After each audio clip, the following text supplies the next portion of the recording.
Eh bien, c'est officiel maintenant. Après YouTube, les autorités russes ont annoncé le début du blocage des messageries WhatsApp et Telegram. Au 22 octobre, le blocage total de l'accès aux messageries. Telegram et WhatsApp a été constaté dans 40% des régions de Russie. Et les experts assurent qu'avant le nouvel an, on oubliera tout simplement en Russie que de telles messageries existaient car Roskomnadzor s'est fixé pour objectif de les bloquer complètement. Roskomnadzor a déclaré, je cite, « Afin de lutter contre les criminels, des mesures sont prises pour restreindre le fonctionnement des messageries étrangères, conformément aux documents des forces de l'ordre. » Ils ont également déclaré que ce sont les citoyens eux-mêmes qui se sont adressés à eux pour enfin bloquer ces maudites messageries occidentales. Il est so révélateur que Signal rencontre aussi des problèmes, et que YouTube, comme vous le savez, n'est accessible en Russie que via VPN depuis plusieurs mois. Bref, le rideau de fer tombe rapidement sur les Russes, mais nous en parlerons plus en détail dans la suite de l'émission. Je suis Alexei Pitchi, discutons de ce sujet. Mais avant de commencer cette émission, je voudrais vous demander de vous abonner à cette chaîne, de mettre un like, d'écrire un commentaire détaillé sous cette émission, et aussi de vous abonner à ma chaîne Telegram Pitchi News. Le lien est dans la description de la vidéo. Nous y publions des actualités en temps réel. Si vous souhaitez soutenir le travail de cette chaîne YouTube, vous pouvez le faire avec un don ou un abonnement payant. Comment faire? Toutes les informations et méthodes sont dans la description de cette vidéo. C'est écrit là-bas, soutenir la chaîne Alexei Pitchi. Choisissez le format qui vous convient le mieux. Je vous serai reconnaissant pour tout soutien de votre part. Ainsi, le 22 octobre, dans 40% des régions de Russie, un blocage de l'accès aux messageries Telegram et WhatsApp a été constaté. Roskomnadzor a précédemment affirmé restreindre ces services, soi-disant pour des raisons de démocratie, impliquant partiellement notre gouvernement. En Russie, des régions signalent sentent déjà la perte de la possibilité non seulement de passer des appels, mais aussi de communiquer par message dans les messageries Telegram et WhatsApp. Je rappelle qu'il y a 85 sujets en Russie, et parmi ces 85, dans 34, les messageries ne fonctionnent déjà plus. 3 vagues de blocage ont été constatées. Les autorités russes ont restreint l'accès à WhatsApp et Telegram dès le lundi 20 octobre. Les blocages ont alors principalement touché les régions du sud de la Russie. Quant aux autres régions concernées, le problème n'a pas pris une ampleur massive. Dans la soirée de lundi, une nouvelle vague de blocage a commencé. Elle a notamment touché le Bakhkortostan et la région d'Irkoutsk. Le 21 octobre, les restrictions ont été élargies à 21 régions supplémentaires dont Moscou, Saint-Pétersbourg, le Tatarstan, Yaroslavl, Kaliningrad, la Yakoutie et plusieurs régions de l'Extrême-Orient.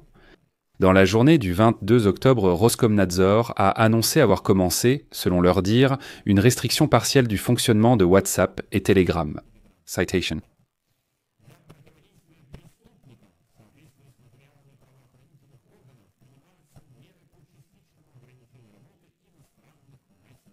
Roskomnadzor affirme que ces deux messageries sont devenues simplement des plateformes clés où des malfaiteurs trompent et extorquent de l'argent aux citoyens et les impliquent également dans des activités de sabotage et de terrorisme.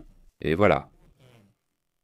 Il précise que la direction de WhatsApp et Telegram a refusé de coopérer avec les autorités russes contre ces crimes et qu'il faut donc bloquer l'accès à ces services prenant des pour tous les Russes. Mais en réalité, ces messageries ont simplement refusé de transmettre au Kremlin et aux autorités russes toutes les données concernant les utilisateurs. Ce qui est si drôle, c'est que Roskomnadzor a déclaré que les premiers blocages de Telegram et WhatsApp ont été effectués suite aux nombreuses demandes des citoyens, comme si c'était les Russes eux-mêmes. Il suppliait simplement le Kremlin de Poutine de leur bloquer enfin l'accès à ces maudites messageries occidentales. À l'un d'eux, c'est sûr. Et aujourd'hui, WhatsApp est de facto bloqué en Russie, du moins dans certaines régions. Dans le reste du monde, tout semble aller bien pour le messager, mais en Russie, c'est un refuge pour les terroristes et les escrocs. Les experts russes estiment que le blocage total de Telegram et WhatsApp en Russie suit le scénario prévu. Les experts soulignent qu'il s'agit d'une répétition du scénario YouTube.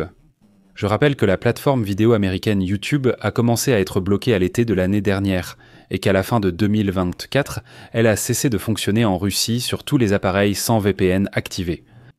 Selon vous, les Russes ont-ils réagi auprès de leurs autorités? On leur a bloqué YouTube, qu'ont-ils fait? Non, évidemment, ils ont juste accepté en silence et râlent. Ils en discutent au mieux avec leurs conjoints dans la cuisine. Déjà, des informations viennent de Russie. Des sources du secteur des télécommunications rapportent à la chaîne de télévision Dojd que le blocage effectif de Telegram, le messager le plus populaire en Russie, avec plus de 100 millions d'utilisateurs, pourrait avoir lieu d'ici le Nouvel An. Je précise que selon moi, la chaîne Dojd couvre des activités d'opposition. C'est une pseudo-chaîne d'opposition. Dans ce contexte, on peut accepter leur information. Croire ou non, c'est votre choix. J'ai déjà donné mon avis sur la chaîne Dojd. Eh bien maintenant, parlons-en à nouveau plus en détail. Pourquoi les messageries sont-elles enfin bloquées en Russie? Qu'a instauré Poutine? Et pourquoi les Russes réagissent-ils, en masse? Mercredi, Roskomnadzor a officiellement annoncé qu'il commençait à restreindre le fonctionnement du messager créé par Pavel Durov, contre lequel il avait déjà d'ailleurs tenté de lutter sans succès en 2018. WhatsApp a aussi été bloqué, avec une audience presque équivalente à Telegram, plus de 90 millions d'utilisateurs, et la décision a été prise pour lutter contre les criminels, sur la base des documents des forces de l'ordre et des nombreuses plaintes des citoyens. C'est-à-dire que Roskomnadzor considère les Russes comme tellement idiots qu'il dit « Écoutez, nous vous bloquons l'accès aux messageries parce que vous nous l'avez vous-même demandé. Vous ne le saviez pas, mais c'est vous qui l'avez demandé. C'est vous qui vouliez que YouTube, Telegram, WhatsApp, Signal ne fonctionnent pas chez vous. Et ensuite, on vous fera un Tcheburné, une sorte d'Internet souverain qui sera contrôlé exclusivement par Vladimir Poutine, et vous serez content de ça. C'est ce que vous demandez, dit Roskomnadzor. Mais en réalité, Telegram et WhatsApp ont simplement refusé de collaborer avec le Kremlin, qui exigeait que les deux messageries transmettent au régime de Poutine toutes les informations sur les conversations et les appels des Russes. Pour comprendre l'ampleur du problème, il faut noter que depuis août, des restrictions sur les appels existaient déjà dans ces messageries en Russie. Mais aujourd'hui, il est également impossible d'envoyer des messages, et en général, l'application ne fonctionne tout simplement pas pour les Russes. Mais comme Roskomnadzor ne peut pas bloquer le fonctionnement des messageries dans Slobesselry du jour au lendemain, selon les experts, les messageries y seront progressivement restreintes, en incluant des blocages, pas en permanence, mais de façon aléatoire. D'abord chez les opérateurs fixes, puis chez les opérateurs mobiles, et de plus en plus souvent, rendant, vous savez, l'utilisation des messageries de plus en plus difficile et inconfortable. Pour que les Russes finissent par abandonner, en disant « c'est trop inconfortable, ça plante, je vais choisir quelque chose de souverain ». Et ainsi en Russie, une nouvelle étape a commencé. Le blocage des dernières plateformes qui ne sont pas sous le contrôle du Kremlin. Autrement dit, l'objectif du Kremlin est parfaitement clair, instaurer un contrôle total. Le Kremlin veut contrôler l'information en ligne ainsi que les itinéraires et méthodes de transmission du trafic. Pour que l'Internet russe puisse fonctionner en isolation et être activé ou désactivé à volonté si nécessaire. Vladimir Poutine, s'il veut, il coupe Internet et les Russes lisent les journaux. Pour l'instant, Poutine n'a pas réussi à le faire complètement, mais le Kremlin en est déjà très très proche. Je vais mettre des points de suspension ici. Écrivez vos conclusions, votre avis dans les commentaires sous cette vidéo, abonnez-vous à la chaîne, cliquez sur la cloche et n'oubliez pas de mettre un like. C'est tout pour aujourd'hui, à bientôt.